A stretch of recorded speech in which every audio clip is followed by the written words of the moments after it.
উপস্থিতি, এ পর্যায়ে আপনাদের সামনে কুরআন ও হাদিসের আলোকে গুরুত্বপূর্ণ তাকরীর আনয়ন করবেন নেত্রকোনার গৌরব, সারা বাংলায় আলোড়ন সৃষ্টিকারী বক্তা, বাতিলের আতঙ্ক, কারা নির্যাতিত আলেমে দ্বীন হযরতুল্লাহ আল্লাম হযরত মাওলানা রফিকুল ইসলাম মাদানী সাহেব, পূর্ববাংলা নেত্রকোনা।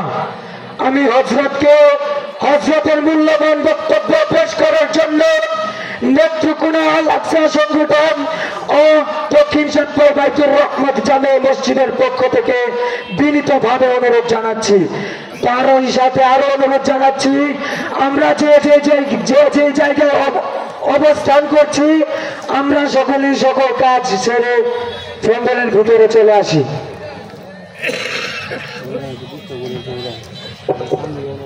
السلام عليكم ورحمة الله وبركاته.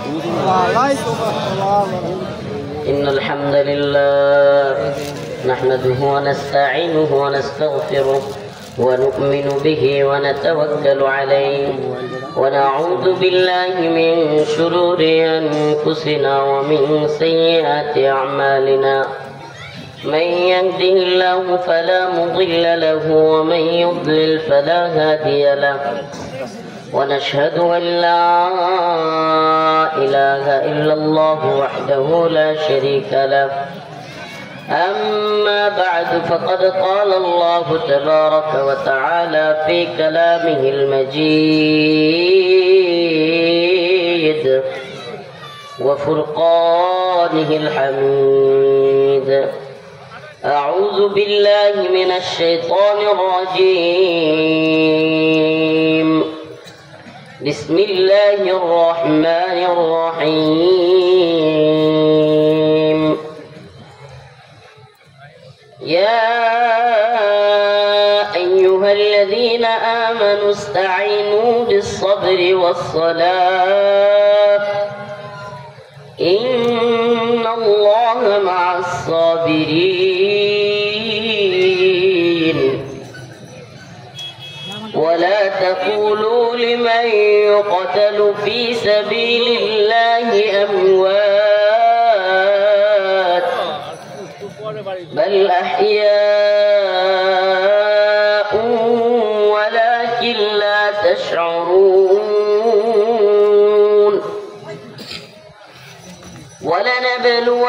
ولنبلونكم بشيء من الخوف والجوع ونقص من الأموال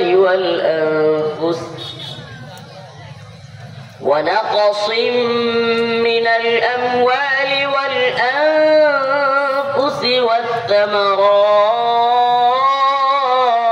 والثمرات وبشر الصابرين الذين إذا أصابتهم مصيبة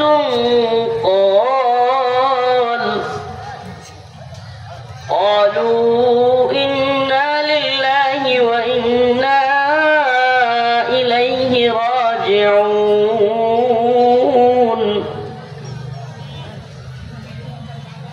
صدق الله مولانا العظيم وصدق رسوله النبي الكريم ونحن على ذلك من الشاهدين والشاكرين والحمد لله رب العالمين.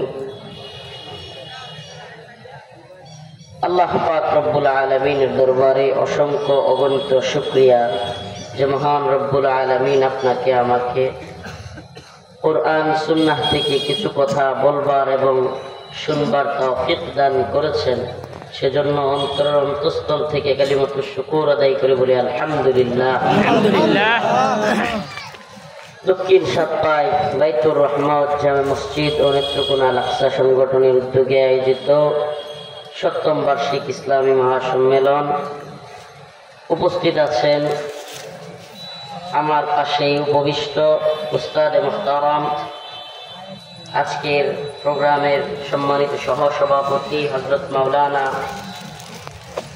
মুফতি তাহের কাসেমি দামাত বরকাতুহুম এবং আমাদের আঞ্চলিক এবং দেশের পরিচিত অনেক উলামায়ে কেরাম আজকের প্রোগ্রামে উপস্থিত আছে।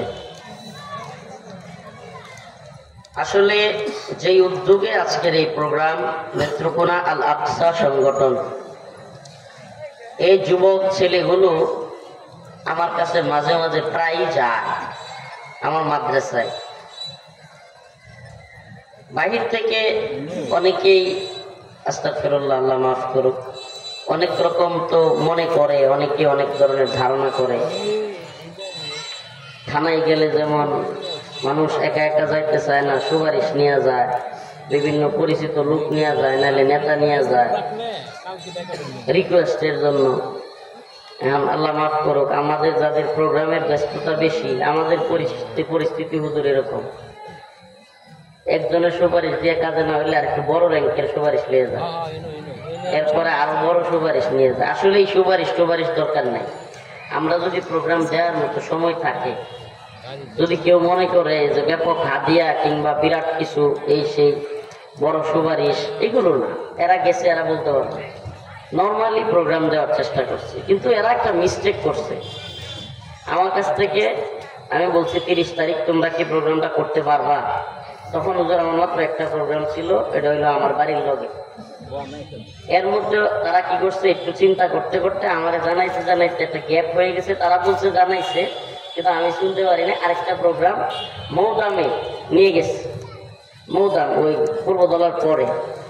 তখন আমি ওদেরকে বলছি তাইলে 29 তারিখ করো, এমন আর চেঞ্জ করবে না আল্লাহ বান্দা, শুধু আর চেঞ্জ করার সুযোগ নেই। ওরা বলছে যে তাইলে তো প্রথমেই জানানো উচিত ছিল যে হ্যাঁ হুজুর আমরা 30 তারিখ করতে পারবো, তাহলে তো আমি আর প্রোগ্রাম রাখতাম না, এখানে 11টায় বয়ান করতাম, সবার শেষে ভালো ছিল। তো এই জন্য আপনাদেরকে একটু আগে ভাগে এসে ডিস্টার্ব করতেছি, কারণ আমাকে আরো 2 জায়গায় যেতে হবে। আমি 2 জায়গায় প্রোগ্রাম কোনোভাবেই রাখতাম না, রাখার পক্ষেও না। আমি এক রাত্রে 3টা প্রোগ্রাম করার বিরোধী লোক, সর্বোচ্চ 2টা, একটা করি, এখন একটা করি, অসুস্থ হয়ে যাই। তো এই জন্য যাক, পরে এদের আবদার হুজুর মাগরিবের পরে হইলো একটু আসেন। আমি বলছি আচ্ছা ঠিক আছে, ইনশাআল্লাহ একটু আসবো। আল্লাহ তাআলা এই যুবকদেরকে কবুল করুক, বলেন আমিন। আমিন। যুব সমাজ বেহায়াপনা, অশ্লীলতা কিংবা যাত্রা, নাউজুবিল্লাহ, কিংবা আরো যত নেশা, মাদক কিংবা কিশোর গ্যাং, আরো যত অশ্লীলতা মূলক কিংবা ধর্মীয় মূল্যবোধ বিরোধী কিংবা সমাজ বিরোধী কিছু কাজ যেগুলো আছে, এগুলো না করে এই সমস্ত যুব সমাজ যদি উলামায়ে কেরামকে দিয়ে প্রোগ্রাম করায় এবং উলামায়ে কেরাম যদি সমাজের বাস্তব চিত্র জাতির সামনে তুলে ধরে নসিহার মাধ্যমে সেই সমাধান বাতলে দেয়, ওই যাত্রার চাইতে এই ইসলামিক প্রোগ্রামগুলো অনেক গুরুত্বপূর্ণ না? আপনারা কি আমার কথা বুঝতেছেন? আর আপনারা আমার এলাকার মানুষ, আমিও তো নেত্রকোনার সন্তান। আস্তে আস্তে কই কথা কেন না করে বেড়ায়, কথা বুঝুন না, কথা কেন যে। এখন বিষয়টা যেটা হয়েছে যে এই যে সামাজিক অবক্ষয়, আপনারা নেত্রকোনা শহরের মানুষ, আমরা গ্রাম থেকে আজ করতে পারতেছি, আপনাদের তো আরো টের পাওয়ার কথা। যুব সমাজ আস্তাগফিরুল্লাহ নষ্ট হয়ে যাচ্ছে। আমাদের যুব সমাজ এমন নষ্ট হচ্ছে যে এখন রিহাব সেন্টার চালু করা লাগতেছে। এক সময় হুজুর মুরব্বী বা আরো মুরব্বী যারা আছেন, কখনো কি চিন্তা করছেন যে মাদক নিরাময় কেন্দ্র বা রিহাব সেন্টার করা লাগবে যুব সমাজের জন্য? এদেরকে কিশোর সংশোধনাগার, কারাগার বানাইতে হবে। এখন কিন্তু জেলখানার বাহিরেও টঙ্গীতে কিশোর সংশোধনাগার আছে, যেগুলোতে আপনার নেশা, মাদক কিংবা বিভিন্ন খারাপ কাজে জড়িত কিশোর গ্যাংয়ের পোলাপান, এদেরকে নিয়ে আটক করে রাখা হয়। ওখানে এদেরকে জেলে যেভাবে রাখা হয় ওইভাবে রাখা হয় না, ওখানে ওদেরকে খেলতে দেওয়া হয়, ওখানে ওদেরকে কাউন্সিলিং করানো হয় বিভিন্ন ধরনের। এটা একটা জেলখানার মতো। তো আজকে এই প্রয়োজনীয়তা কেন? বিশেষ করেন আপনারা যারা আমার কথা শুনতেছেন, এদের কারো এটা সিরিয়াস মনে হবে না। যার সন্তান ওই অবস্থায় গেছে, হ্যাঁ বুঝবে এটার গুরুত্ব কত বেশি। যার সন্তান ওই অবস্থায় গেছে, আজকে আমাদের যুব সমাজ 5G কি কয় 5G না পাবজি আরো কতটি আছে খেলা, ফ্রি ফায়ার, আর অনেক ধরনের গেমসে আসক্ত হয়ে যাচ্ছে। আসক্তি, পুরো আসক্তি। খাওয়ার খবর নাই, ঘুমের খবর নাই। কিরে এই দেখি যে আমার একটা পাশের বাড়ির বাতিজা আছে, ওই মার মার মার, কি কারে মার মার, মানে মাঝে মাঝে আশ্চর্য হয়ে যায়, মানে টাওয়ারের নিচে একা একা বৈশা ওই ওরে মার এরকম করে। আস্তাগফিরুল্লাহ। এই যে যুব সমাজের এই যে অবক্ষয়, এই যে আসক্তি, পড়াশোনা করতেছে, স্কুলে পাঠাচ্ছেন, কলেজে পাঠাচ্ছেন, যতটুকু সময় আছে ওখানে ঘুরতেছে, আড্ডা দিচ্ছে বন্ধু বান্ধবের সাথে, বাড়িতে আইসাই মোবাইলটা নিয়ে শুরু করছে গেম। আস্তাগফিরুল্লাহ। তো আমরা এই যুব সমাজ যখন আমাদের কাছে যায়, অন্যদের চাইতেও বেশি মূল্যায়ন আমরা এই জন্য করি। আস্তাগফিরুল্লাহ, কথাটা বলতাম না, কিন্তু একটু বোঝানোর জন্য বলতেছি যে এরা না আমাকে কোনো হাদিয়া দিতে পারছে, না দিবে না দিবে বলতে পারছে, সামনে সামনে বলতেছি, বলে আমার তো সব ভুলে আছে। কেন? কারণ এরা গেলে আমাদের মধ্যে একটা ভালো লাগে কাজ করে, যে এই পোলাপান গুলো, আমি বলছিলাম যে এইভাবে ওয়াজ মাহফিল দরকার নেই, তোমরা হল রুমে করবা, হল রুমের ভিতরে করবা প্রোগ্রাম, উলামায়ে কেরাম আইসা দিক নির্দেশনামূলক বক্তব্য দিবে, যাদের যাওয়ার তারা হল রুমে যাবে। এভাবে ওয়াজ মাহফিল করে ওপেন মাইকে ডাইকে আনতে হবে না, যে আইন গো কেনা আসুন বহান গো এই তো আহের কাজ টাজ তো, এটা দরকার নেই। গাজীপুরে, ঢাকায় এরকম হল রুম কেন্দ্রিক প্রোগ্রাম হয়, আলহামদুলিল্লাহ আমাদের যাওয়ার সুযোগ হয়। হুজুর অনলাইনে ফর্ম করা লাগে, মানে ওই সমস্ত প্রোগ্রামে ঢুকলে অনলাইনে ফর্ম করা লাগে, এবং ওই অনলাইন ফর্ম পূরণ না করে এন্ট্রি ফি না দিয়ে ঢোকার কোনো সুযোগ নেই। ঢাকায়, গাজীপুরে, নরসিংদীতে বিভিন্ন জায়গায় হচ্ছে। মাশাআল্লাহ, যুব সমাজ ওই সমস্ত আলোচনা শুনতেছে, গ্রহণ করতেছে।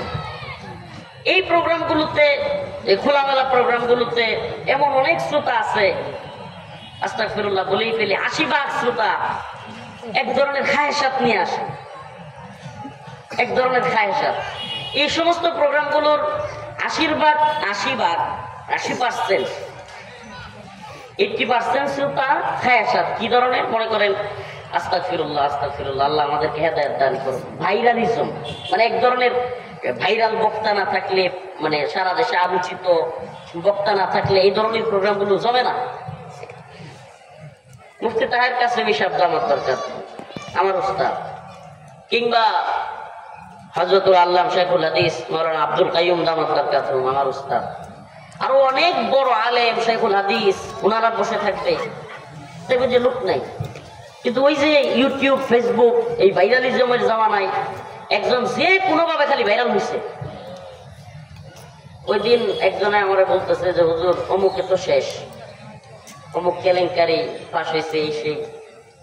তো আমি কইছি দৌড়বাড়া, আরো বেশি ভাইরাল হইবে। এদেশে এই জাতি, মানে রিয়েল ম্যান বা সঠিক মানুষকে সেটা দেখে আসে না। আর না হইলে হিরো আলম কিংবা তাহেরিদের মতো লোকদেরও ফ্যান ফলোয়ার থাকতো না। থাকে কেন? থাকে এই জন্য যে আসলে এই জাতি আপনার প্রকৃত যে বিষয় শিক্ষা নিতে, আস্তাগফিরুল্লাহ, আল্লাহ আমার ক্ষমা করুক, আমি কথার স্টাইলে বলতেছি আজকে, ওয়াজের স্টাইলে না। এলাকার মানুষ তো, কষ্ট সারা জীবনই করি, অনেক জায়গায় করি, আপনাদের সাথে একটু কথাই বলে যায়। তো আস্তাগফিরুল্লাহ, আল্লাহ আমাদেরকে ক্ষমা করুক। আজকাল প্রোগ্রামে, ইসলামিক মাহফিলগুলোতে মানুষ অনেক ক্ষেত্রে দেখা যায় বিনোদন নিতে আসে। আস্তাগফিরুল্লাহ বলবেন না, বিনোদন নিতে। আর নাটক দেখে, মোবাইলে নাটক দেখে শিক্ষা নেওয়ার জন্য। বন্ধু বান্ধবের মধ্যে 5-7টা 10টা একসাথে হইলে কোন নাটকের কোন অংশটা সুন্দর ছিল এটা নিয়ে আলোচনা হয়। আপনারা দেখছেন কোনদিন যে 10 জন বন্ধু বান্ধব যুবক আলোচনা করতেছে যে অমুক হুজুর বলছে আমাদেরকে নামাজ পড়তে হবে, আমাদেরকে সৎ পথে চলতে হবে, কিশোর গ্যাং চলতে পারবে না, এগুলো নিয়ে আলোচনা করতেছে? দেখছেন না? আস্তাগফিরুল্লাহ, করতেছে না। তো এই যে সামাজিক অবক্ষয়, আমাদের এই যুব সমাজের এই অবক্ষয় আমরা কিভাবে রুখতে পারি, আজকের আলোচনার বিষয় এটাই। আয়াতে কারিমা তিলাওয়াত করেছি, يا أيها الذين آمنوا استعينوا بالصبر والصلاة إن الله مع الصابرين.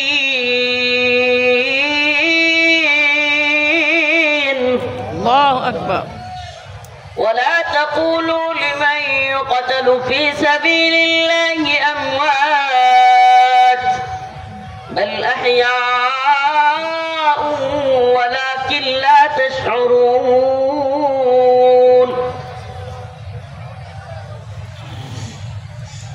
প্রিয় ভাইরা আমার, আমি আপনাদের সামনে সূরাতুল বাকারা থেকে যে আয়াতগুলো তিলাওয়াত করেছি, সবর এবং নামাজ এবং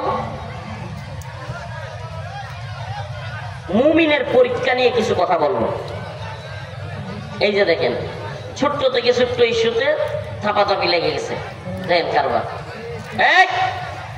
এই দেখেন এতটুকু ধৈর্য নাই, এটা গাড়ি ঢুকছে, এর শক্তি একটু বেশি, ঠুস ঠুস ঘুষি শুরু করে দিচ্ছে। মানে সে দেখাইতেছে যে আমি বেড়া।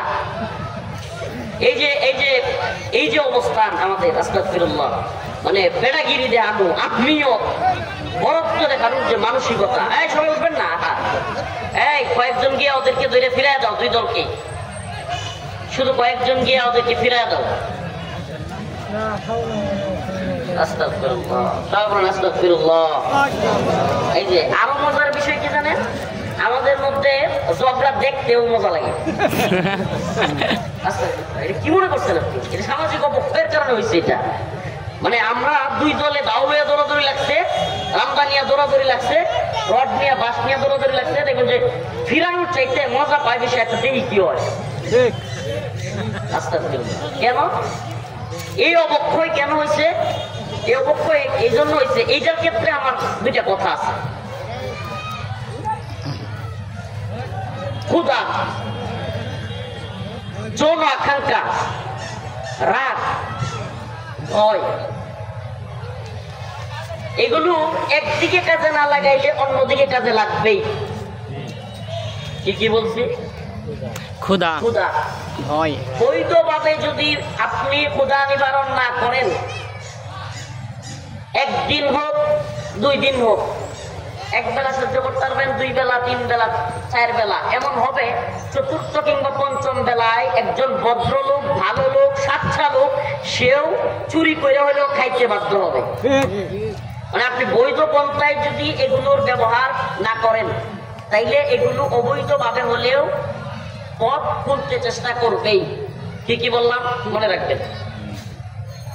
ক্ষুধা, যৌন চাহিদা, যৌন আকাঙ্ক্ষা আপনি যদি বৈধভাবে পূরণ না করেন, বিয়ের মাধ্যমে, আল্লাহ বলছে ফানকিহু মা তাবা লাকুম মিনান নিসা মাসনা ওয়া সুলাসা ওয়া রুবা, তোমরা মেয়েদের মধ্য থেকে যাকে পছন্দ হয় তাকে বিয়ে করো, 2টা, 3টা, 4টা। যদি অবস্থান দুর্বল থাকে, শারীরিক, মানসিক কিংবা অর্থনৈতিক অবস্থান দুর্বল থাকলে একটা করো, কিন্তু বিয়ে করো। আল্লাহর পক্ষ থেকে আদেশ, কি করো? বিয়ে করো। আমাকে বলেন, যদি কোনো যুবক বিয়ে না করে, 20 বছর 25 বছর ওভার হয়ে যাচ্ছে, বিয়ে করতেছে না, যৌন চাহিদা থাকা অবস্থায় যদি সে বিয়ে না করে, তাইলে কনফার্ম সে গুনাহ করতেছে। কারণ তার এই চাহিদা তাকে পূরণ করতেই হবে। ভাত খাওয়া, গোশত খাওয়া কিংবা ক্ষুধা লাগলে পেট যেমন ভরতে হয়, যৌন আকাঙ্ক্ষাও একটা ক্ষুধা, এটাও কোনো না কোনো ভাবে সে পূরণ করবেই। কয়টা বললাম? 2টা। পেটের ক্ষুধা, যৌন চাহিদা। বৈধ পন্থায় আপনি যদি এটা নিবারণ না করেন, অবৈধ পথে হলেও, এটা ছোট্ট উদাহরণ দিই, আমাদের দেশে তো আইল কয়, আইল ওই যে ছোট ছোট যে ড্রেন, আইলের সাথে যে ক্ষেত পানি দেয় না, জমির যে পানি দেয়, ক্ষেত কথা কই না করে বেড়ায়, জমির পানি দেওয়ার সময় এই আইল কইরা 2 আইলের মাঝখান দিয়ে কিন্তু ড্রেন নেয়, ছোট ছোট। এই ড্রেন নিলে যে পানি যায়, এই পানিগুলো যাওয়ার সময় যদি সামনে কোনো জায়গায় বেড়া দিয়ে দেওয়া হয়, নর্মাল গতিতে পানি যাওয়ার রাস্তাকে ব্রেক করে দেওয়া হয়, ওই পানি উপরে উঠছে পইরা এই কেতো হয়ে কেতো যাইবো না যাইতো না বে কথা কই না করে বেড়া গো ঠিক কিভাবে আপনার যুবক কিংবা আপনার যুবতী মেয়ে বা ছেলেকে সময় মতো বিয়ে না দিলে কোনো না কোনো আঞ্জা উস্কায় হইলেও পার্কে গলিতে সিপাই সাপাই ফ্ল্যাটে কিংবা বিভিন্ন জায়গায় গিয়ে আকাম কুকাম করবই ঠিক যদি কয় যে হুজুর 30 বছর হয়ে গেছে এখনো বিয়ে করি নাই, জিজ্ঞেস করলাম যে তাইলে আছেন কেমনে? না হুজুর আমার কোনো সমস্যা নাই। তাইলে বুঝতে হইব এ হয় যৌন সমস্যা নাইলে এই ফেরেশতা। কি ফেরেশতা হয় তার যৌন সমস্যা আর নাইলে কি ফেরেশতা ফেরেশতা? তো অসম্ভব না। মানুষ কি ফেরেশতা হইতে পারবো? না কথা কই না কেন বেটা? গো মানুষ কি ফেরেশতা হইতে পারবো? না তাইলে সমস্যা, আল্লাহ মাফ করুন। তো দুইটা বললাম। নাম্বার 3 যেটার জন্য এই কথাটি কইতেছি, রাগ। দুইটা কি কইছিলাম? পেটের চাহিদা, খাওয়ার চাহিদা। এটা যদি আপনি সকালবেলা খান নাই, দুপুরেও খাইতে পারেন নাই, রাত্রে খাওয়ার সময় আপনারা আটকায় দিছে যে তুই খাইতে পারবি না, টাকা পয়সা কিচ্ছু দেওয়া হইতো না তোরে, পরের দিন সকালবেলা আপনি চুরি করে এলো খাইবেন। ঠিক কেউ যদি নাও দেয় কাম দিয়ে এলো কি করবেন? হ্যাঁ, এজন্য বৈধ পথে হালাল পথে উপার্জনের চেষ্টা করা। নাম্বার 2, যদি বৈধ পন্থায় বালেগা হওয়ার পরে বিয়ের সুযোগ না দেওয়া হয়, বিয়ে করতে না পারে, 20 বছর 22 বছর 25 বছর চলে যাচ্ছে, কনফার্ম থাকেন এই যুবক এই যুবতী গুনাহের মধ্যে জড়াচ্ছে। আর এই গুনাহের শাস্তি আপনি বাবা মা হিসাবে আপনাদের উপর আসবে। ঠিক আসবে কি আসবে না? বলেন আসবে কি আসবে না? বে আমাদেরকে হাসিনার সময় বিগত সরকারের সময় আমরা একটা স্লোগান শুনতাম। এই স্লোগানটা আপনারা তো হয়তো দেখছেন, এখনো এই আইন বলবৎ আছে। 21-এর আগে কোনো যুবক বিয়ে করতে পারবে না 18-র আগে কোনো যুবতীকে বিয়ে দেওয়া যাবে না এই ভাই বসো। 21-এর আগে ছেলেকে বিয়ে করানো যাবে না 18-র আগে মেয়েকে বিয়ে দেওয়া যাবে না কিন্তু 21-এর আগে যুবক 18-র আগে যুবতী পার্কে যেতে পারবে, ঠিক হোটেলে যেতে পারবে, এটার কোনো বাধা নাই যদি বলা হয় এই তথাকথিত সুশীল সমাজ এলিট শ্রেণী আমাদেরকে শিখায় বুঝায় যে হুজুর আপনারা কিছু বুঝেন না, এটা মানুষ বিয়ে করবে তার তো একটা ম্যাচুরিটির দরকার আছে, তার একটা বুঝ শক্তির দরকার আছে। তার যদি বুঝ শক্তি না আসে তাকে বিয়ে দেওয়া হয়, এদের ঘর থেকে বাচ্চা হলে এরা অপুষ্টিতে ভুগবে, পুষ্টি থাকবে না, এদের ব্রেইন কম হবে, মেধা দুর্বল হবে। এগুলো হাসিনার সময় বোঝানো হয়েছে, আওয়ামী লীগের সময়। আমি প্রশ্ন করতে চাই, আমাদের যে প্রধানমন্ত্রী ছিল, প্রাক্তন প্রধানমন্ত্রী, আপনারা কি জানেন যে শেখ হাসিনার মার বিয়ে হয়েছিল শেখ মুজিবের সাথে 9 বছরে? কয় বছরে? 9 বছরে এই আপনারা না জানলে প্রয়োজনে মোবাইল আছে, মাহফিল থেকে বের হয়ে চার্জ দিয়ে যায় না নিয়ে। শেখ ফজিলাতুন্নেসা সম্ভবত শেখ হাসিনার মা। তো তার বিয়ে হয়েছে শেখ মুজিবের সাথে কয় বছরে? 9 বছরে আচ্ছা কন্যা শেখ মুজিবের ঘর থেকে এই 9 বছরে বিয়ে হওয়ার পরে যে মাইয়াটা হয়েছে, পুষ্টির অভাব আছে? না মেধার কি অভাব ছিল? না একটাই তো পুরা দেশটা জ্বালায় খাইছে। 17 বছর মেধার পুষ্টির কোনো অভাব হয়েছে? না কথা বললে কেন বেড়া? না খাইছে তো অভাব হইতো না, আঞ্চলিক বস করতেছে। পুষ্টির কোনো অভাব হয়েছে? ঘাটতি হয়েছে? মেধার কোনো ঘাটতি হয়েছে না না? এক শয়তানি মেধায় এক পুরো দেশ বাজে খাইছে। ঠিক সুবহানাল্লাহ। আলেম ওলামারা কি নির্যাতন কি নিপীড়ন করছে, করছে না করে নাই? আমি এই জন্য বলি যে এই যে নিপীড়ন নির্যাতন করছে, সুবহানাল্লাহ, এই যে আপনাদের বর্ষিকোরা খুব কাছেই, বুঝলে গেছেন আপনারা?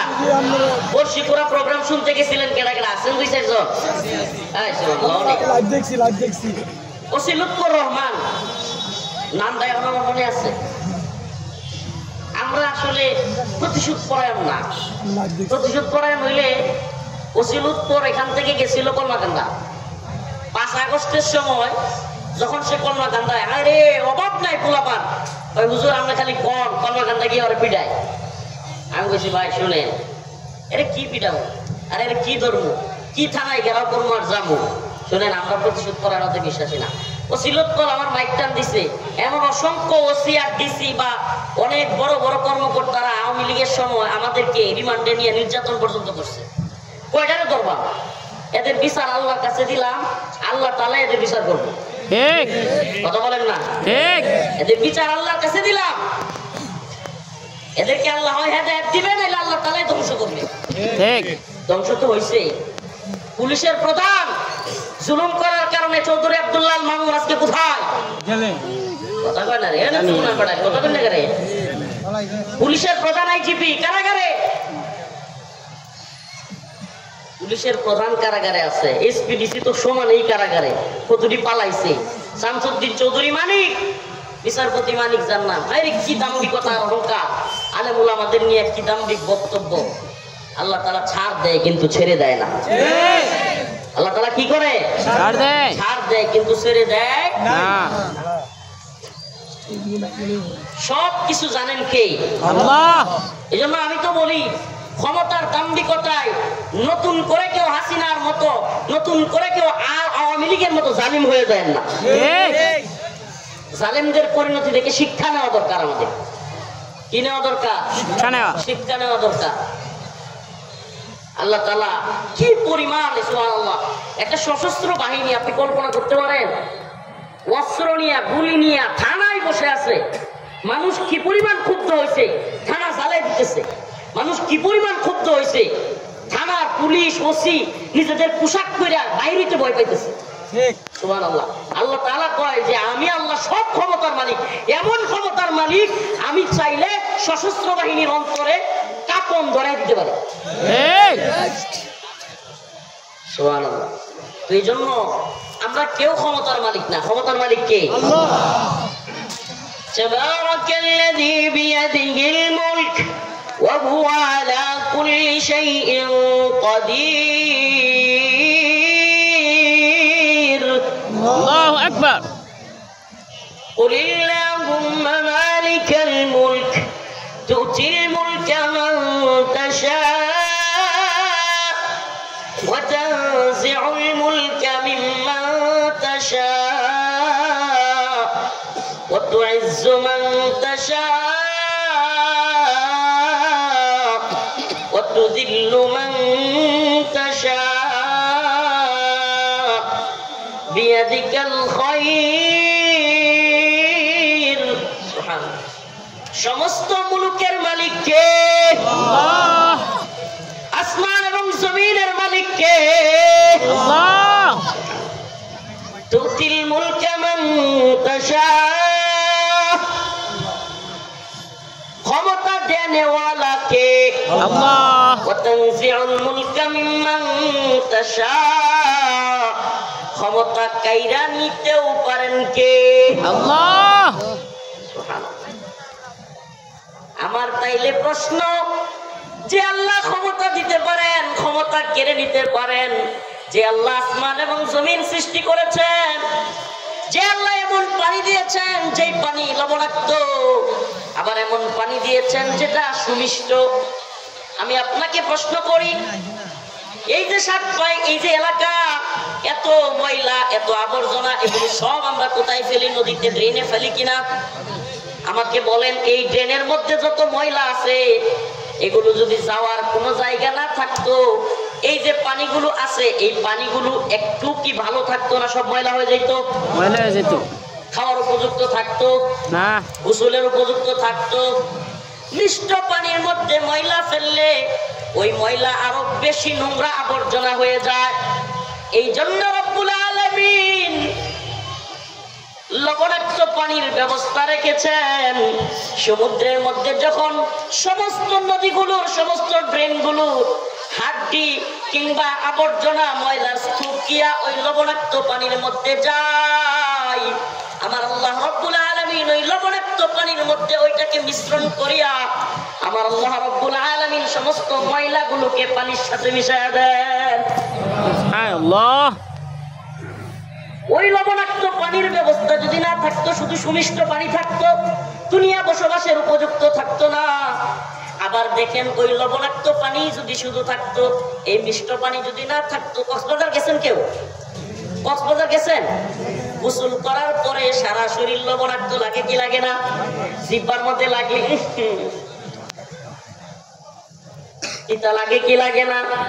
এখন প্রশ্ন করতে চাই, ওই কক্সবাজারের লবণাক্ত পানি যদি সকল পানি এরকম হয়ে যাইতো, আমরা গোসল কইরা মজা পাইতাম, শরীর ফ্রেশ হইতো, ওই পানি খাইতে পারতাম। সুবহানাল্লাহ। আল্লাহ পাক লবণাক্ত পানি দিলেন, কেন দিলেন? কারণ এই যে যত আবর্জনা, আপনি দেখছেন কিনা, আপনি যখন ওই যে দাব আঘাত করেন, চামড়া গরুর জবাই করার পরে চামড়াগুলো কি করে? দাব আঘাত করে। কি দিয়া করে? লবণ দিয়ে। ময়লা কি দিয়া দুধ করে? লবণ দিয়ে। সুবহানাল্লাহ। ওই লবণাক্ত পানি যদি না থাকতো, এই চামড়াগুলো বাজারজাত করা যাইতো না। ওই লবণাক্ত পানি যদি না থাকতো, এই দুনিয়া ময়লা দিয়া পরিপূর্ণ হয়ে যাইতো। ময়লা নিষ্কাশনের, ময়লা ধ্বংস করবার কোন সিস্টেম আমরা পেতাম না। এজন্য আল্লাহ লবণাক্ত পানি দিলেন। আবার খাওয়ার এবং গোসলের ব্যবস্থার জন্য আল্লাহ রাব্বুল আলামিন সুমিষ্ট পানির ব্যবস্থা করলেন। হাইরে, যখন গরমের দিনে পিপাসা লাগে, দীর্ঘ সময় জার্নি করে পিপাসা লাগে, একটু পানি মুখে দিলে কলিজাটা ঠান্ডা হয়ে যায়।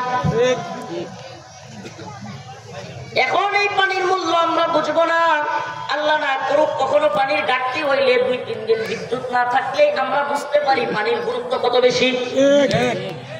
আমার প্রশ্ন, যে আল্লাহ এই সুমিষ্ট পানি দিয়া খাওয়ার ব্যবস্থা করলেন, যে আল্লাহ এত সুন্দর বাতাসের ব্যবস্থা করলেন, যে আল্লাহ এত বড় আসমানকে কোনো খুঁটি ছাড়া, সুবহানাল্লাহ সুবহানাল্লাহ বলবেন না? সুবহানাল্লাহ। ছোট্ট একটা প্যান্ডেল করেছে, 1টা 2টা 3টা 4টা 5টা 6টা 7টা 8টা 9টা 10টা 11টা 12টা 13টা 14টা, আরো কতগুলো বাঁশ দিয়া এটাকে উপরে, এই এতটুকু চামড়াকে উপরে রাখার জন্য কতগুলো বাঁশ দিয়া খুঁটি দিতে হয়েছে, পিলার দিতে হয়েছে। অথচ আমার রব্বে কাবা গোটা আসমানটা আমাদের উপরে রাখলেন। সুবহানাল্লাহ। এতগুলো মেঘ ওখানে জমা থাকলো, কোনো খুঁটির দরকার নাই, কোনো বাঁশের দরকার নাই, আছে? আমার প্রশ্ন, যে আল্লাহ আসমানকে খুঁটিবিহীন রাখতে পারলেন, যে আল্লাহ লবণাক্ত পানি দিয়ে আপনাকে আমাকে সমস্ত ময়লা আবর্জনা থেকে মুক্তি দিলেন, সুমিষ্ট পানি দিয়ে আপনার আমার কলিজা ঠান্ডা করবার ব্যবস্থা করলেন, এত কিছু যিনি করলেন, তিনি জানেন না তার সৃষ্টি মানুষ কখন বিয়ে করলে ভালো হবে? এটা হাসিনাই ভালো জানলো। আমার কথা মনে হয় বুঝাইতে পারি নাই। এত কিছু যিনি করতে পারলেন, সুবহানাল্লাহ। এই মানুষের শরীরের ভিতরে বিজ্ঞানীরা বলে, ডাক্তাররা বলে, যারা সার্জারি করে তারা বলে, এতগুলো সুতার মতো ছোট ছোট এতগুলো রোগ আল্লাহ দিয়েছেন, টিস্যুর মতো ছোট ছোট রোগ আল্লাহ পাক দিয়েছেন, পৃথিবীর কোন কারিগরের পক্ষে সম্ভব না। এত কিছু যিনি করলেন, তিনি জানলেনই না তার সৃষ্টি যুবক কবে বিয়ে করলে ভালো হবে। এটা হাসিনা ভালো জানলো, এটা ডক্টর মোহাম্মদ ইউনূস ভালো জানলো যে এই যুবক যুবতীরা কবে বিয়ে করলে ভালো হবে। এই শয়তানি আইনের সিস্টেমটা বুঝেননি। সামনে হোক ওই যে পশ্চিমা বিশ্বের শয়তানের দল, এদেরকে আমি বলি লেজ কাটা শিয়ালের দল। কিসের দল? পশ্চিমা বিশ্ব হলো লেজ কাটা শিয়াল। এরা মায়ের পরিচয় নাই, বাবার পরিচয় নাই, ভাই বোনের পরিচয় নাই। যার সাথে মন চাই শুইতেছে, যারে মন চাই তারে বিছানায় ডাকতেছে, যার সাথে মন চাই বাচ্চা জন্ম দিতেছে। কে কার বাচ্চা চিনা নাই, জানা নাই। ওই ইমানদারের বাচ্চা, তুমি যাকে দুঃখ প্রকাশ করতেছি তোমাকে এভাবে বলবার জন্য, আমাকে মাফ করে দিও, তবু বলতে হচ্ছে। তোমার ব্রেন পচে গেছে, তুমি যেই রোনাল্ডো নেইমার মেসিকে তুমি আইডল মনে করো। এই বদমাইশগুলো প্রথমে কতদিন জিনা করে, ইচ্ছে মতো জিনা কইরা 5-10 বছর 2টা-3টা সন্তান পয়দা করে, সন্তান না শয়তান, সন্তান 2টা-3টা সন্তান পয়দা করে পরে কয় আমরা বিয়ে করতে চাই। পুরো শয়তানের। এই যুবক, খবর রাখো তো, এগুলো জানেন তো? এগুলো কি বলেন? 2টা-3টা সন্তান হওয়ার পর নেইমার কি করবো? বিয়ে করবো। Messi, Neymar, Ronaldo. এটা শুধু মেসি, নেইমার, রোনালদো না, ওই পশ্চিমা শয়তানদের কালচারই এটা। তারা 3টা-4টা সন্তান নিয়ে এরপরে বুঝে আমার গার্লফ্রেন্ড ভালো কি ভালো না, এরপরে বিয়ে করে। তিনটা সন্তান হওয়ার পরে বুঝে যে ঠিকঠাক আছে, জায়গা ঠিকঠাক মতো ঠিক আছে, আর সমস্যা নেই। আস্তে কি আর বলবো বলে, এটা খুব কথা হইল। এরাই আবার তোমার আইডল, এরা নিয়ে তুমি তোমার মুসলিম ভাইয়ের সাথে ঝগড়া লাগাই দাও। আফসোস, লজ্জা, তোমার বিবেকের মধ্যে কুত্তা পেশাব করে দিচ্ছে। কি করছে? তোমার বিবেকে কুত্তায় পেশাব করে দিচ্ছে। তোমার যে বিবেক নাই এটা তুমি বুঝো না। কি যে বুঝো না এটাও বুঝো না। তাহলে আবার তোমার আইডল কেমনে হয়? জাস্ট ফুর্তির জন্য, আনন্দের জন্য তুমি একটু বিনোদনমূলক খেলাধুলা করো, করতে পারো, খেলাধুলা একটু দেখো, জাস্ট বিনোদনমূলক তুমি একটু শরীরের চর্চার জন্য, কিন্তু তুমি এদেরকে তুমি আইডল মনে করো না। কিভাবে হইতে পারে? আস্তে আস্তে এরা ফিলিস্তিনের বিরুদ্ধে গিয়া ইসরায়েলের পক্ষে নিয়া মুসলিমদেরকে হত্যা করার পক্ষ নেই, অথচ তুমি তারপরেও তুমি চুপ। তোমার মধ্যে এই বুঝ, এই আকল আসে না। আল্লাহ তাআলা আমাদেরকে হেদায়েত দান করুন, আমিন। তো বলতেছিলাম এত কিছু যিনি করলেন সে আল্লাহ রাব্বুল আলামিন, কুল কায়নাতের মালিক। আপনি আমাকে যিনি সৃষ্টি করলেন, সারা পৃথিবী যিনি সৃষ্টি করলেন, আসমান এবং জমিন যিনি সৃষ্টি করলেন, ওই আসমানকে খুঁটিবিহীন যিনি রাখলেন, সুবহানাল্লাহ। ওই ছোট্ট সন্তান, যে সন্তান উল্টে পড়ে যায়, বিছানা থেকে পড়ে যায়, কত কিছু হয়ে যায়, আমরা ধরেও রাখতে পারি না। কিন্তু দেখা যায় আমরা মনে করি মাথাটা ফেটে যাবে, বাচ্চাটা মরে যাবে, কিন্তু বারবার পড়ে যায়, কিন্তু বাচ্চাটার কিছুই হয় না। সুবহানাল্লাহ। ওই বাচ্চাটাকে রেখে দেখার দায়িত্ব, দেখে রাখার দায়িত্ব যে আল্লাহ ফেরেশতাদেরকে দিয়েছেন। সেই আল্লাহ আশরাফুল মাখলুকাত, সৃষ্টির শ্রেষ্ঠ মানুষ কবে বিয়ে করবে সেটা জানেন নাই? আস্তাগফিরুল্লাহ, সেটা আল্লাহ বুঝলেন না। আবার আরেকটা স্লোগান আপনাদের ভুলে গেছেন না, মনে আপনার লাই জানে। আরেকটা স্লোগান আওয়ামী লীগের সময় খুব পরিচিত ছিল, একটা হলেই ভালো হয়, দুইটার বেশি আর নয়। ছিল কি ছিল না?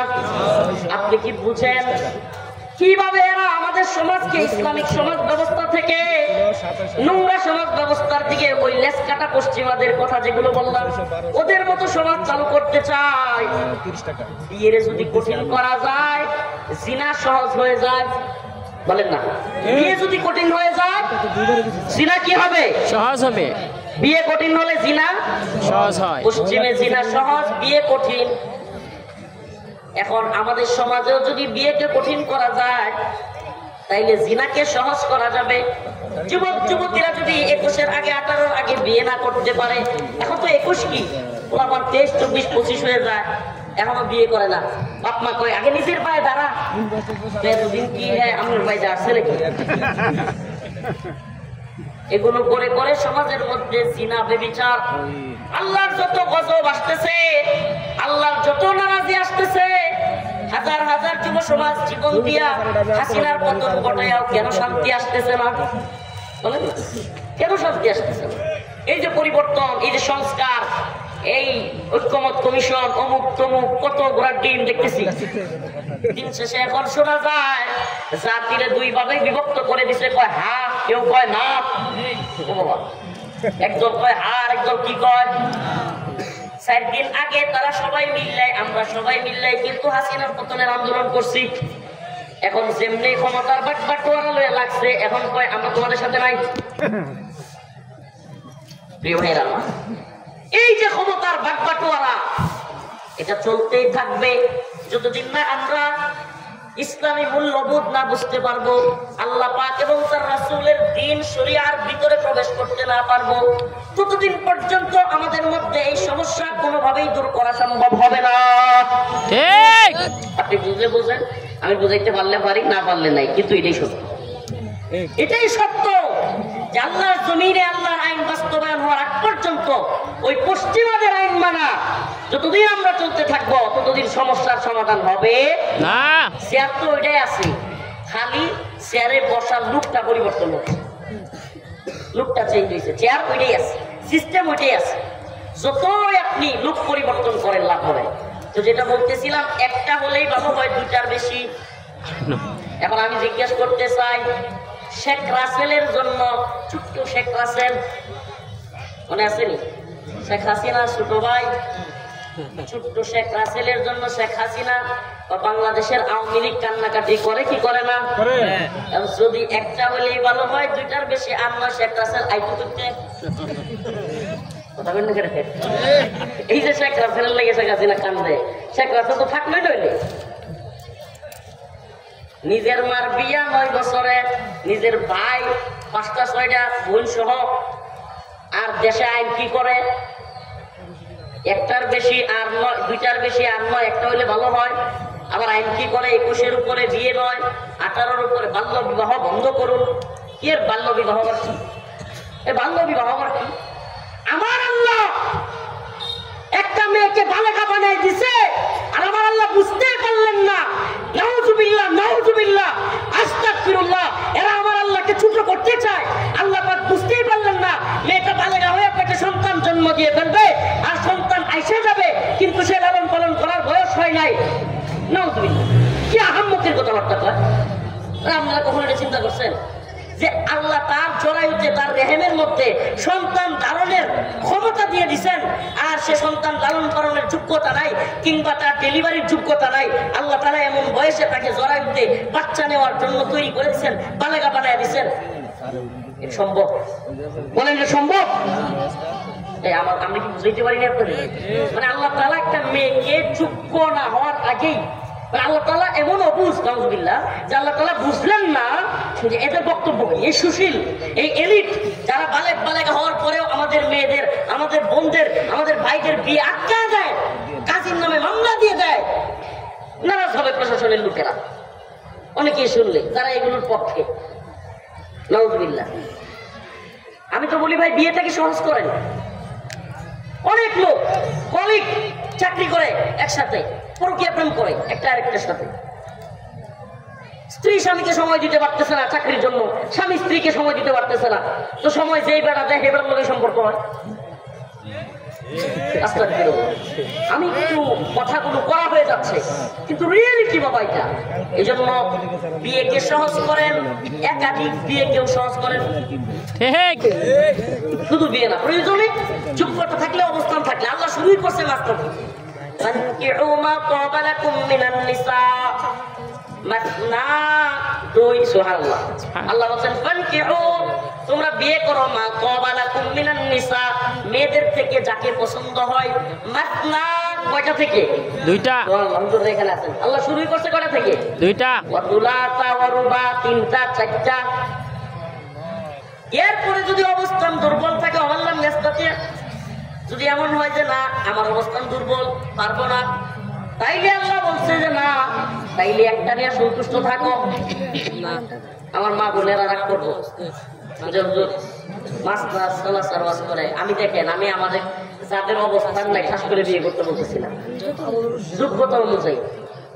যোগ্যতা যদি থাকে, আর্থিক, মানসিক, এবং দুইজনের ইনসাফ করার মতো মানসিকতা এবং ইনসাফ করার মতো, একজনেরই আদল ইনসাফ করতে পারেন না, তাইলে আবার আরেক বিয়ের নাম নেবেন। আল্লাহ আমাদেরকে বুঝার তৌফিক দান করুন, আমিন। তো যে বিষয়ে বলতে চাচ্ছিলাম, যে আমার আল্লাহ পাক ভালো জানেন কোন ছেলেকে কোন মেয়েকে কখন বিয়ে দিতে হবে, ঠিক ঠিক না? ঠিক। আমার আল্লাহ পাক ভালো জানেন কয়টা সন্তান নিলে ভালো হবে, ঠিক ঠিক না? ঠিক। আচ্ছা, পৃথিবীর সবাই মিলে চাইলেও কারো গর্ভে যদি সন্তান না হয়, পৃথিবীর সবাই মিললেও একটা সন্তান দিতে পারবে না।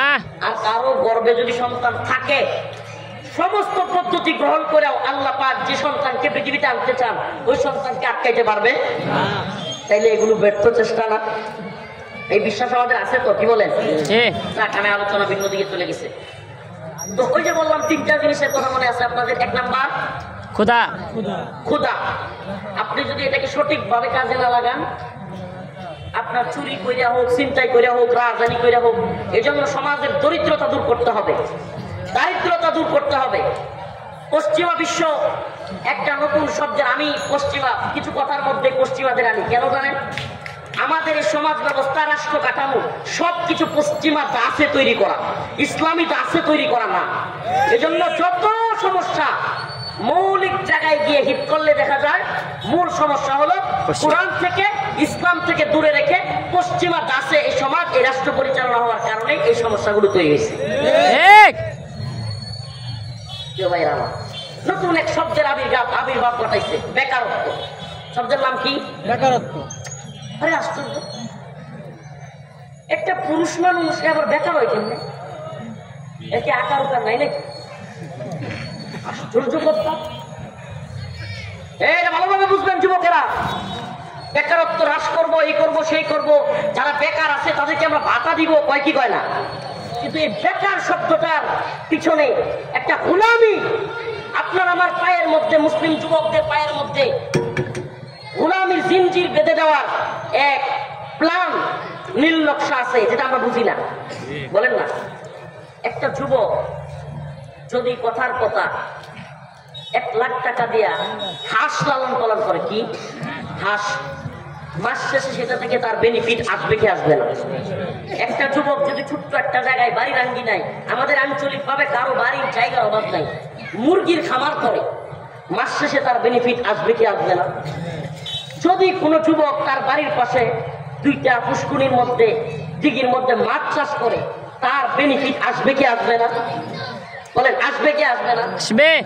তাইলে আমরা যে যুব সমাজকে লেখাপড়া করাইয়া চাকরি চাকরি চাকরির কথা চিন্তা করিয়া 20,000, 15,000, 30,000 টাকা বেতনের চিন্তা করিয়া আর চাকরি দিতে না পারলে বলি এত বেকার, কি কার? কি কার? বেকার। এই ছেলেটা কিংবা এই সমাজ, এই রাষ্ট্র, পুরা দেশ এটা বুঝাইতে চায় যে তুই হইলি বেকার, তোর কোনো আকার নাই, মানে তুই হইলে অকর্মা, তোর কোনো কাম কাজ নাই। এ অপরম ঘুরে ট্যাং ট্যাং করে ঘুরে, আর হইলো যেই সে শিক্ষিত হওয়ার পরেও যেই ছেলেটা বিড়ি খায়, গাঞ্জা খায়, সেটার লগে যায় কি লেগা? গাঞ্জা খাইলে আর ইয়াবা খাইলে তার যে কষ্ট এটা ভুলে থাকুন যায়। কিরে কিরে মাস্টার সাহেবের পোলা, তোর তো এখান থেকে লগে চলার কথা না? আমরা দেখবেন ভালো ছেলে, তুই স্কুলে পড়িস, ভার্সিটিতে পড়িস, তুই তো এই ছেলের সাথে চলার কথা না। আসলে চলে কি লেগা জানেন? কারণ সে যে নেশাটা করে, এটা টাকা সে জোগাড় করতে পারে না, ওই গান লগে বন্ধু পাম্পটি দিয়া ওটা নেশা খায়। বুঝলে দেখেন না, আমি এগুলো একেবারে অ্যানালাইজ করে জেনে শুনে বলতেছি। আমি এই সমাজের এমন একজন, আস্তাগফিরুল্লাহ, আমি এমন একজন ব্যক্তি, আমি এমন একজন ছেলে, আমি একবার সকল শ্রেণী পেশার মানুষের সাথে মিশি।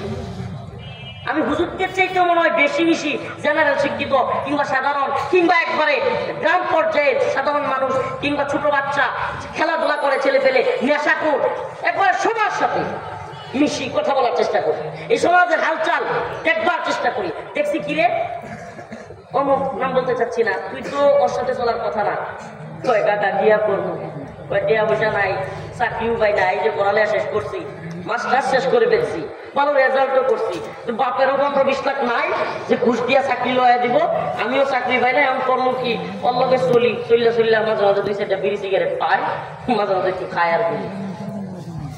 বাস্তবতা আছে না নাই? আছে না নাই?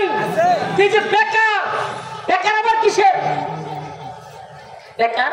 মানে হলো পশ্চিমারা আপনার আমার যুব সমাজের মধ্যে, আমার আপনার সমাজের মধ্যে একথা প্রচার করে দিছে যে তোমরা চাকরি যদি না পাও, তার মানে গোলামি যদি করতে না পারো, তোমার কোনো আকার নাই। চাকরির নাম হলো গোলামি। চাকরির নাম কি? এই 15,000, 20,000 টাকা বেতন দিয়া জীবনে কোন লোক অর্থনৈতিক ভাবে ভালো অবস্থানে যেতে পারবে না।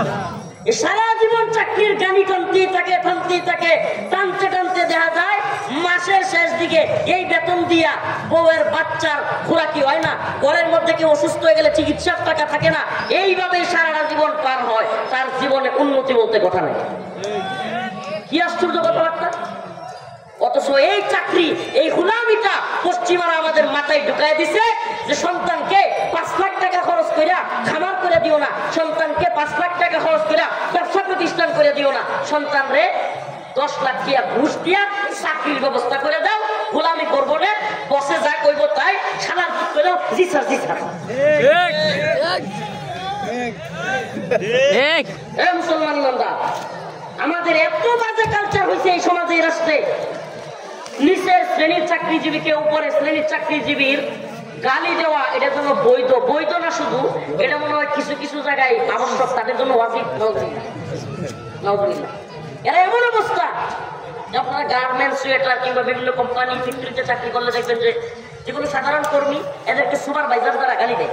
লাইনম্যানরা গালি দেয়, লাইনম্যানদেরকে সুপারভাইজার গালি দেয়, সুপারভাইজারে কি কয় এটা ইনচার্জরা গালি দেয়, ইনচার্জরা পিএমএ গালি দেয়, পিএমএ জিএমএ গালি দেয়, চলতেই থাকে। সাধারণ কনস্টেবল পর্যায়ে এদেরকে দেখা যায় দারোগা গালি মারে। আমি প্রশাসনের লোকেরা বিষয় এটা চলতেছে, গালি মারে, বাতমা তুলে ধমক দেয়, নাউজুবিল্লাহ। এরপরে দারোগার উপরে যে থাকে দারোগারে ওসি গালি মারে, ওসি সাহেবরা এসপি গালি মারে, এরকম যে চলছে। আস্তাগফিরুল্লাহ। এই যে গালাগালি, এই যে চাকরির মধ্যে এই যে নিচু শ্রেণী যারা নিচে থাকে যারা, তাদের উপরে জুলুম, এই জুলুম বন্ধ হওয়ার দরকার আছে না নাই? এই জুলুম তখনই বন্ধ হবে যখন আপনারা চাকরির পিছনে শুধু না ছুটে নিজেদের সন্তানদেরকে নিজেদের আয়ত্তে রেখে স্বাবলম্বী করবার চেষ্টা করবে। আমি জানি আমার কথাগুলো বোঝার হয়তো বুঝাইতে পারবো না বা আপনারা বুঝবেন না। তো প্রিয় ভাইয়ের আমার, বন্ধুগণ আমার, যে কথা বলতেছিলাম, এই বেকারত্ব, এই যৌন কি বলে অশ্লীলতা, এই বিবাহ দেরি করা, এই জিনা ব্যভিচারকে সহজ করা, সব কিছু পশ্চিমাদের, এদের হলো লেসকাটা শিয়ালের গল্প। সময় বেশি নিয়ে ফেলছি, অন্য অঞ্চলটা নিয়ে আসো। আমি আলোচনা শেষ দিকে চলে যাবো, আমার আয়াতের যে মূল অংশ ওখানে আলোচনা করে আমি কি জানবো ইনশাআল্লাহ। তো এই যে বেকারত্ব কিংবা জিনা ব্যভিচার কিংবা এই অশ্লীলতা, এই যে বাজে একটা কালচার, মদের লাইসেন্স দেওয়া, পতিতালয়ের লাইসেন্স দেওয়া, সুদের ব্যাংকের লাইসেন্স দেওয়া, এই যে সব কিছু এই লেসকাটা শিয়ালের দল এই আমাদের মুসলিম সমাজের মধ্যে ঢুকাই দিছে। লেসকাটা শিয়ালের গল্প জানেন তো? লেসকাটা শিয়াল ওই যে গৃহস্থদের ফার্ম থেকে খালি মুরগি খায়লা চুরি কইরা, তো বারবার যখন মুরগি চুরি করে খায়লা, গৃহস্থর আগে খেপে গিয়া তাও একটা লইয়া ওই ফার্মের দরজার চিপায় ঢুকাই দিছে। যেমনি ফার্মের দরজার চিপার থেকে দৌড়ে মুরগি নিয়ে দৌড় মারছে শিয়ালে, গৃহস্থ মারছে খুব কাল্লা বরাবর, এখন খুব কল্লায় লাগে নাই, লাগছে গিয়ে লেনজাই। শিয়াল তো দৌড় বেশি দূরে মারে, লেনজা কেটে পড়ে গেছে। ঘটনাক্রমে এই শিয়াল না ছিল শিয়ালের দলের ক্যাপ্টেন, শিয়ালের দলের ক্যাপ্টেন। হাসতেছেন কেন? আপনারা দেখবেন কুকুর যদি এলাকায় থাকে 8-10টা একসাথে হইলে দেখবেন একটা ঝাঁক হয়, যেদিকে যায় এদিকে যায়। প্রাণীদের মধ্যেও কিন্তু ক্যাপ্টেন আছে, প্রাণীদের মধ্যেও নেতা আছে। আমাদের সমাজে বন্ড, বাটবার, সুর, জিনাপুর, মদপুর, লুচ্চা, লাফাঙ্গা, এই নেতাদেরও যদি কর্মী থাকতে পারে, কুত্তার দলের কি কর্মী থাকতো না? কি করেন আপনারা? কি করবি না? দেখবেন খালি একটা বুক বুক করলে দেখবেন 10টা বিঘা ধরে। তো শিয়াল তোরা যখন তার দলের কাছে গেছে, এখন বাকি দলের শিয়ালরা হাসতেছে, নেতার লেজাগাড়া হাসতেছে। এখন ওই নেতা বুদ্ধি করছে, হ্যাঁ সর্বনাশ, এখন তো বুঝা যাবে। সে একটা বুদ্ধি করে একটা কথা আসছে, আমার দলের শিয়ালেরা শুনো, আজকের দিনে যারা ইচ্ছাকৃতভাবে লেজ কাটবে, আগামী 100 বছর আমাদের দলের নেতা থাকবে। কেন? কারণ সবগুলো যদি লেঞ্জা কাইতে ফেলে, তাইলে তো তার নেতামি করতে আর সমস্যা নাই, তারা নিয়ে হাসবো গেলা। এই পশ্চিমা বিশ্ব নিজেদেরকে ধ্বংস করেছে, বিবাহ বাদ দিয়া সিনাকে সহজ করছে, বেহাপনাকে সহজ করছে, মা বোনদেরকে এরকম বিকিনি পরায়া ছোট ছোট কাপড় পরায় রাস্তায় নামাইছে। ফোন ইন্ডাস্ট্রির নামে হায় হায় আফসোস, মেয়েদেরকে লাঞ্ছিত অপমানিত করেছে, বিভিন্ন জায়গায় এত নোংরামি এরা শুরু করেছে। এদের সমাজের মধ্যে বাবার পরিচয় নাই কোনো সন্তানের, কি নাই? এখন এরা যখন দেখছে আমরা তো শেষ হয়ে গেছি, এখন মুসলমানরা খালি দেখি যে ভালো আছে, এরাও শেষ করতে হইব, নাইলে এরা করে নেতা মানবো। এই জন্য আমাদের মা বোনদেরকে অশ্লীলতা বেহায়াপনায় নামাইতে চায়, এরা আমাদেরকে জিনা ব্যভিচারে লিপ্ত করতে চায়। আফগানের সাথে আমেরিকা, নেটো, পশ্চিমা বিশ্ব যুদ্ধে হারা যাওয়ার পিছনে সবচেয়ে বড় কারণ ছিল এটা যে এদের সন্তানদের বেশিরভাগ ছিল জাউরা। এদের সেনাবাহিনীর বেশিরভাগ সেনাবাহিনীর সদস্য কি ছিল? জাউরা। এদের বাপের ঠিক নাই। এরা যুদ্ধ করতে আইসা আফগান মোল্লাদের সাথে টিকতে পারে নাই। কেন? আফগান মোল্লাদের বাপের জন্মের ঠিক ছিল, নিজেদের জন্মের ঠিক ছিল, সাচ্চা ইমানদার ছিল। অস্ত্র কম থাকতে পারে, খোলাবাল কম থাকতে পারে, ট্যাঙ্ক, যুদ্ধ বিমান, জঙ্গি বিমান, হেলিকপ্টার, অ্যাটাকিং হেলিকপ্টার এগুলো কম থাকতে পারে। ইমান ছিল সাচ্চা, বাপের বেটা ছিল, বাপ দাদার জন্মের ঠিক ছিল। আর পশ্চিমাদের এদের সন্তানদের বাপ দাদার জন্মের ঠিক ছিল না। চ্যালেঞ্জ করলাম, সেই সন্তানের বাপের ঠিক নাই জাউরা, এই জাউরা গুলো 1000 হইলেও থাকে 1000 জাউরা সমাজে টিকতে পারবে না। এটাই হয়েছে, সুবহানাল্লাহ, এটাই হয়েছে। আফগানেও এটাই হয়েছে, এই জন্য আমরা বিজয়ী হয়েছি। ও মুসলমান ইমানদার, প্রথম থেকেই আমি যেই কথাগুলো বলার চেষ্টা করতেছি যে আমাদের উপর জুলুম চাপাইয়া দেওয়ার চেষ্টা করা হয়েছে, আমাদের সমাজ ব্যবস্থাকে ধ্বংস করবার চেষ্টা করা হয়েছে। এই গত 3 থেকে 4 দিন আগে বা 5 দিন আগে আমাদের একজন ধর্ম উপদেষ্টার একটা বক্তব্য শুনছেন, আপনারা শুনছেন? আমাদের ধর্ম উপদেষ্টা ডক্টর আহমদ খালিদ সাহেব উনি একটা বক্তব্য দিতে গিয়ে বলছেন যে আমি যেই জায়গায় আছি, সেক্রেটারিয়েটে আসেন, এখানে যত মতো আল্লাহ মাতুদ তাহার আল্লাহ মাতুদ কুমকুম আসেন। এরপরে উনি বলতেছেন যে আমার জায়গায় যত বড় আল্লাহ মাতুদ কুমকুম, মানে রাগে বেচারা একটু খেপে গেছে গা, বেটা খালি ভুল ধরে মানছে, বেটা ওই হিন্দু ধর্মের লোকদের মন্দিরের পূজা টুজা ঠিক মতো খাইতে পারতেছে না, দেখতে পারতেছে না।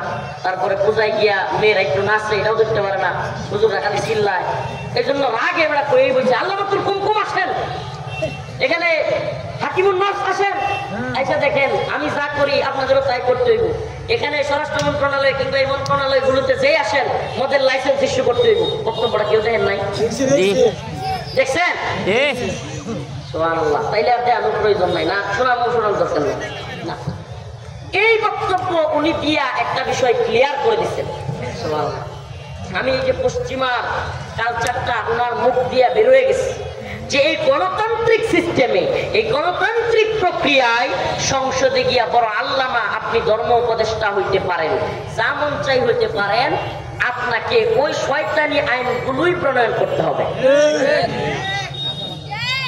এটা উনি বলে দিচ্ছেন, প্রকাশ্যে বলে দিচ্ছেন। মদের লাইসেন্স দিতে হবে, পতিতালয়ের লাইসেন্স দিতে হবে, সুদের ব্যাংকের লাইসেন্স দিতে হবে। নাউজুবিল্লাহ, নাউজুবিল্লাহ বলবেন না? নাউজুবিল্লাহ। বাংলাদেশের ইতিহাসে আপনারা বলতেছি, একটু ভালোভাবে খেয়াল করবেন, বাংলাদেশের ইতিহাসে কোন আলেম, কোন শাইখুল হাদিস এর আগে কোন পূর্ণ মন্ত্রণালয়ের দায়িত্বে আসতে পারেন নাই। অনেক রাজনীতিবিদরা রাজনীতি করেছেন, কিন্তু পূর্ণ মন্ত্রণালয়ের দায়িত্বে একমাত্র আমাদের ধর্ম উপদেষ্টা আহমদ খালিদ সাহেবকে বসানো হয়েছে। কিন্তু কি দেখলাম আমরা? এই গণতান্ত্রিক সিস্টেম, এই গণতান্ত্রিক প্রক্রিয়ায়, এই প্রক্রিয়ায় যারাই যায় তাদের আইন অনুযায়ী সে পশ্চিমা আদলেই দেশ চালাইতে হয়। এজন্য আমরা বলি পশ্চিমা আইন ছাড়ো, কোরআনী শাসন ধরো। পশ্চিমা আইন ছাড়ো, কোরআনী আইন ধরো, তাইলে একমাত্র সমাজে শান্তি আসবে। ইয়া আইয়ুহাল্লাযীনা আমানুস্তাঈনু বিস-সাবরি ওয়াস-সালাহ। ধৈর্য, আমাদেরকে কঠিন থেকে কঠিন পরীক্ষা। আমি অনেকগুলো কথা বললাম, মাইক কেড়ে নেওয়া, জেলে নেওয়া, রিমান্ডে নেওয়া, নির্যাতন করা, গুম করা, আমাদের আলেমদেরকে কারাগার থেকে হত্যা করে বের করা, অনেক কিছু এদেশে হয়েছে কি হয় নাই? সুবহানাল্লাহ। এরপরেও উলামায়ে কেরাম সবর করেছেন, ধৈর্য ধরেছেন, পরীক্ষা এসেছে। আল্লাহ বলেন ওয়ালা নাবলুওয়ান্নাকুম বিশাইইম মিনাল খাউফ ওয়াল জু' ওয়া নাকসিম মিনাল আমওয়াল ওয়াল আনফুসি ওয়াত তামারাত ওয়া বাশশিরিস সাবিরিন। আল্লাহ বলেন যে অবশ্যই অবশ্যই তোমাদেরকে পরীক্ষা করা হবে। ওয়ালা নাবলুওয়ান্নাকুম বিশাইইম মিনাল খাউফ, ভয় দ্বারা, ভয়, গুম খুনের ভয়। এখনো শোনা যায় আলেমদেরকে গুম করার কথা, এখনো শোনা যায় এদেশে হাসিনা পলায়নের পরেও হিন্দু ধর্মাবলম্বী করতে গাজীপুরে মুসলিম মেয়েকে সংঘবদ্ধ দর্শনের কথা। আমি বলি, ও উম্মার সিংহ পুরুষেরা, যুব সমাজেরা, আলেম শ্রেণীর প্রিয় ভাইয়েরা, আমাদের সবাইকে জাগ্রত হতে হবে। দুর্গাপুরে এই কয়েকদিন আগে একজন আলেমকে কয়েকটা জালেম রাত 2টার সময় আমাদের পূর্বতলার দেউডুকুনে বাড়ি, দুর্গাপুর থানার একটা বাকলজোড়া ইউনিয়নের একটা গ্রামের ছোট্ট মাদ্রাসা, সুতিয়াপাড়া মাদ্রাসা, 2টার সময় একজন আলেমকে গিয়া ঘুম থেকে উঠাইয়া 15,000 টাকা চাঁদা চায়। নাউজুবিল্লাহ বলবেন না? নাউজুবিল্লাহ। সুতিয়াপাড়া গ্রাম, বাকলজোড়া ইউনিয়ন, দুর্গাপুরে হাফেজ আব্দুল্লাহ মামুন সাহেব, ওনাকে ঘুম থেকে উঠাইয়া 15,000 টাকা চাঁদা চাইছে। উনি মসজিদে চাকরি করেন, ইমাম, কোত্থেকে দিবেন এত টাকা? উনি বলেন আমার কাছে টাকা নাই। তো ওই জালেমের দল, একটার নাম হচ্ছে পলাশ, ওই সুতিয়াপাড়া এলাকায় বাড়ি। পলাশ আওয়ামী লীগের 3 বারের ওই এলাকার মেম্বরের ছেলে, আওয়ামী লীগের মেম্বরের ছেলে। এই বদমাইশ নাকি নিজের স্ত্রীকে মাইরা ওইরকম গলায় দড়ি দিয়া ঝুলাই দিছিল। এরকম একটা কুলাঙ্গার আলেমকে রাতের গভীরে ঘুম থেকে তুলে 15,000 টাকা চাঁদা চায়, আবার চাঁদা দিতে না পারায় আলেমকে মসজিদ তার স্ত্রীকে নিয়ে শুয়ে আছে, ওই স্ত্রীকে শুয়া থেকে তুলছে। তারপরে ছোট ছোট বাচ্চারা মাদ্রাসায় শুয়েছিল, এদেরকে তুলছে। তুইলা বলে তুই কার বউ নিয়ে কোন মেয়েরে নিয়ে বসে আছিস, উত্তর দে। টাকা না পায়া চিন্তা করছেন কোন সমাজে আমরা বাস করি। এই জন্য বলি যে এখনো পর্যন্ত পরিবর্তন হয় নাই। মৌলিক পরিবর্তন তখনই হবে যখন আল্লাহর জমিনে আল্লাহর আইন বাস্তবায়িত হবে। রাত 2টার সময় এই বেচারাকে তুইলা তারপরে চাঁদা দেয় নাই, এখন মাই শুরু করছে। এই বেচারা মাপ চাইতেছে যে আমি আমার বউ, এটা ওই স্ত্রী পর্দা খুলে, একজন আলেমের স্ত্রীকে পর্দা খুলে মুখের ঘুমটাটা টান দিয়ে ছিঁড়ে ফেলে, নাউজুবিল্লাহ, স্পর্শকাতর জায়গায় হাত পর্যন্ত দিয়েছে। চিন্তা করতে পারে? রাত 2টায় মসজিদের একজন ইমাম খতিবকে ঘুম থেকে তুলে তার স্ত্রীর পর্দা খুলে, সুবহানাল্লাহ। আজকে মোহাম্মদ বিন কাসিমরা নাই, আজকে সুলতান সালাউদ্দিন আইয়ুবীরা নাই, না হলে এই কুলাঙ্গারকে গ্রেফতারের সময় পর্যন্ত ওনারা অপেক্ষা করতেন না, ওকে সরাসরি গিয়ে কল্লাটা ফেলে দিতেন। কত বড় কুলাঙ্গার! একজন আলেমকে রাতের গভীরে তুলে আমাদের বোনকে শ্লীলতাহানি করা হয়, পর্দা খুলে তাকে টেনে হিঁচড়ে বের করা হয়, এরপরে বিভিন্ন অঙ্গ প্রত্যঙ্গে স্পর্শ করা হয়েছে, ছোট ছোট বাচ্চাদেরকে পর্যন্ত থাপ্পড় মারছে। আমরা এই কুলাঙ্গারকে দ্রুত গ্রেফতারের দাবি জানাচ্ছি। আপনারা চান কি চান? কে চান না? চান কি চান না? আমি আপনাদেরকে বলছি ইনশাআল্লাহ এই কুলাঙ্গার পলাশের যদি দৃষ্টান্তমূলক শাস্তির ব্যবস্থা করা না হয়, আমার বোনকে লাঞ্ছিত করবার কারণে, আমার পর্দা করা বোনকে ঘুম থেকে উঠিয়ে তার গায়ে আঘাত দেওয়ার কারণে এই কুলাঙ্গারকে যদি গ্রেফতার করে আইনানুগ ব্যবস্থা গ্রহণ করা না হয়, নেত্রকোনা শহরে আপনাদেরকে নিয়ে আমরা অচল করে দেব ইনশাআল্লাহ।